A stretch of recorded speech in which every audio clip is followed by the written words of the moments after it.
So folks, how do we measure body fat in the first place to see where our composition is sitting at? Now I'll start with the worst, bioimpedance, where you hold onto the electrodes or the electrodes go through your feet. It sends an electrical signal through your body and the impedance through the water, the muscle mass, the tissue, all that kind of stuff. And it gives you a figure relating to that. Now the deviance of this is huge. I believe it's around 6 to 7%, which is, you know, it's way out there. So basically throw those things in the bin. They're next to useless. So sometimes I use calipers on my client, those little pinchy skin fold things. We grab the flesh, we pinch it and we measure from there.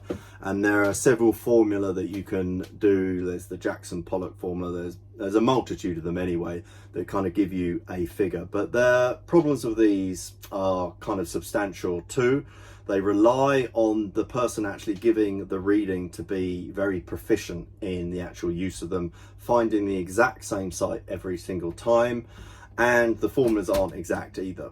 Now we also have a thing called the DEXA scan that exists, and it's about 150 quid a go here in the UK. But again, the deviance is about 3 to 4% sometimes. So if you're like 44% fat and it's telling you a 48, it's not too much of a bigger deal. But if you were say 4% fat to 8% fat, you know, that is huge.